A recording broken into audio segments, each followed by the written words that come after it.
Hi,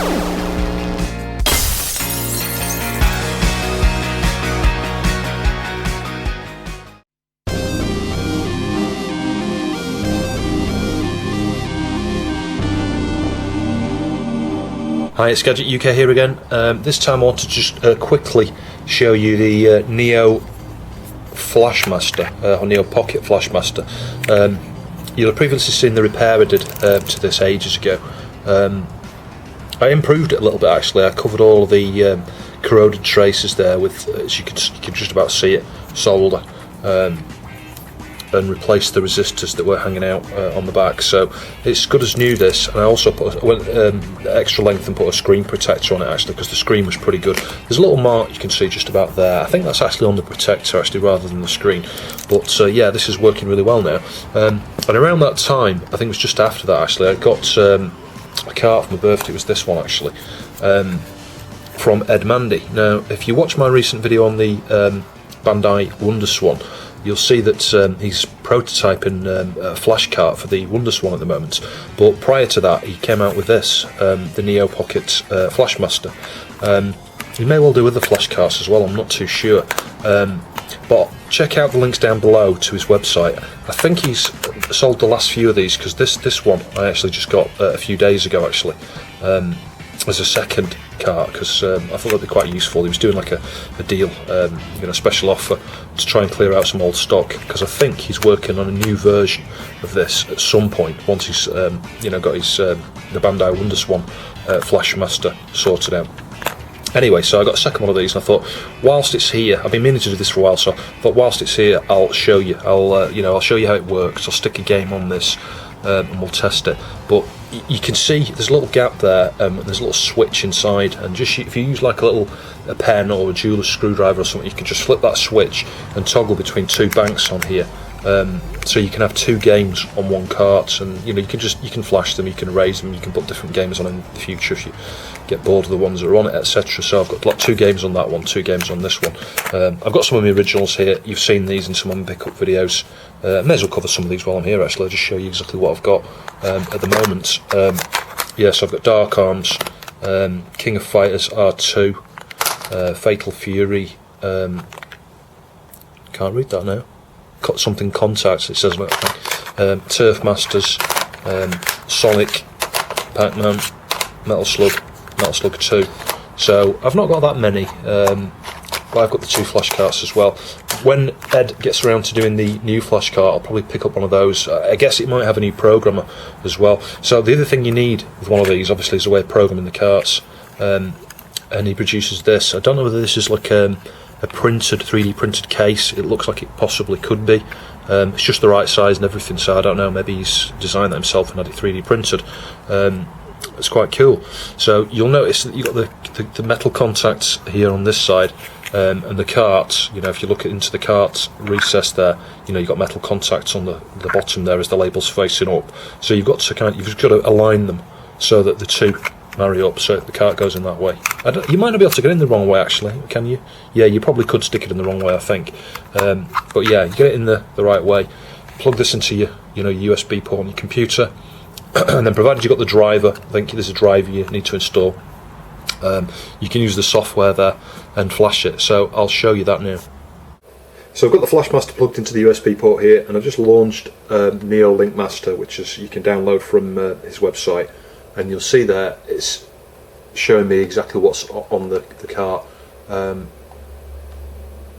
got it set to bank 1 at the moment. It will accept 32 megabit ROMs, this up to 32 megabits. And you can see the ROM name that's already loaded there is Gal Fighters. So in order to write a game, all you've got to do is choose flash ROMs. Sorry, it's very hard to film this at the same time just because of the position of my computer. Really, there's nowhere to stand the camera, so I'm kind of holding the camera whilst I'm doing this. So if I go back a folder, let's just have a quick look. Neo Geo Pocket, ROMs, Pocket Color, unzipped. Change the filter there to show all files. So you find your ROM. Let's find something. What shall I load? Let's put Dive Alert on, perhaps. Matt's version. Let's choose that. Okay. As you can see there, hopefully if I just move the camera a little bit, it's erasing the cartridge.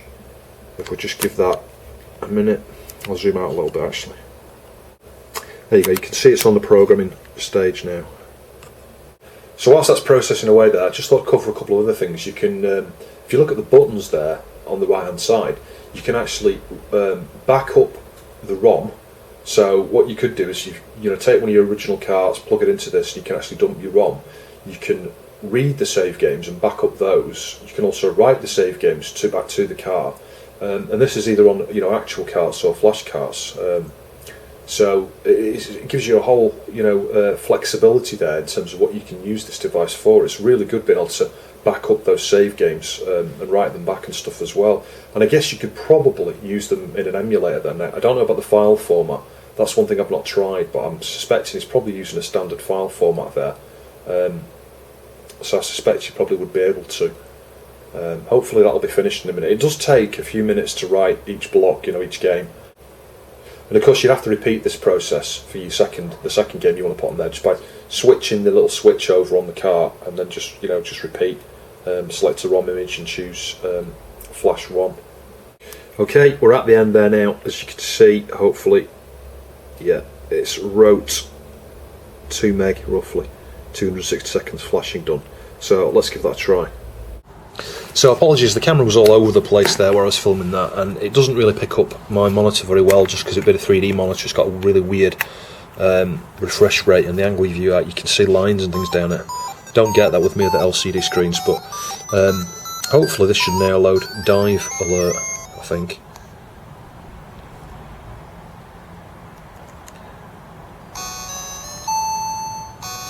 Yeah, don't know how well I show it coming up. You can see me more than the screen. There we go, it's not too bad. God, it's hard to film this, it seriously is. That's a bit better.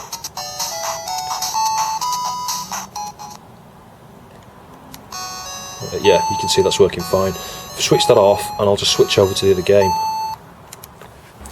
So to switch over to the other game, I'm just using a jeweler's screwdriver here. It's very fine. You could use like a little pin or something, and you just flip that little switch into the other position. That's it, it's up. Now, I've got a problem with this switch. I don't know whether it's me that was a bit too forceful with it from the start or what, but I was having problems with the second slot, and I worked out it was just the switch. So I'm going to swap that switch out on this as soon as I work out what kind of switch to order. But these are very good, they're well built and all the rest of it. I do think that it's perhaps just me that's pressed it a little bit too hard, but that's working now. You can see I've got Facelli on here. Excellent. Anyway, I thought you'd find that interesting. Check out Ed Mandy's channel below, and check out the website as well. Keep an eye out for his, the new version of these, which will probably come out sometime next year, I would think, and the flash cart for the Bandai WonderSwan. Anyway, thanks for watching. I'll see you soon.